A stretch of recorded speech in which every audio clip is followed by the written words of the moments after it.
বাংলাদেশ থেকে পাচার হওয়া টাকা ফেরত আনতে এবং স্বৈরাচারী শেখ হাসিনার রেখে যাওয়া ভঙ্গুর অর্থনীতি চালানোর জন্য যুক্তরাজ্যের সহায়তা চেয়েছেন অন্তর্বর্তী সরকারের উপদেষ্টা বৈষম্য বিরোধী ছাত্র আন্দোলনের নেতা মাহফুজ আলম। বুধবার ৪ ডিসেম্বর রাজধানীর তেজগাঁও কার্যালয়ে বাংলাদেশে নিযুক্ত British high commissioner Sarah Cook সাক্ষাৎ করতে এলে তিনি এ সহায়তা চান। উপদেষ্টা মাহফুজ আলম বলেন, পাচার হওয়া টাকা আমাদের দেশ থেকে আপনাদের দেশে চলে গেছে। আমাদের অর্থনীতি চালানোর জন্য আমরা সেই অর্থ ফেরত চাই। সাক্ষাতে মাহফুজ আলম নির্বাচন প্রক্রিয়া সহ বিভিন্ন বিষয়ে জাতীয় ঐক্যমত্য সৃষ্টির অন্তর্বর্তী সরকারের প্রচেষ্টার কথা তুলে ধরেন। উপদেষ্টা বলেন, এটি আমাদের বিপ্লব, আমাদের এটি রক্ষা করতে হবে।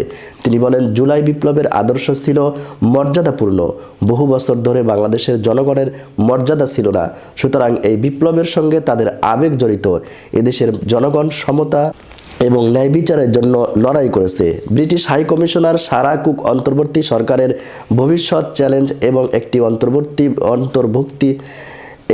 অন্তর্ভুক্তিমূলক গণতান্ত্রিক ভবিষ্যতের পথ তৈরিতে অন্তর্বর্তী সরকারের প্রতি যুক্তরাজ্যের সমর্থনের কথা তুলে ধরেন।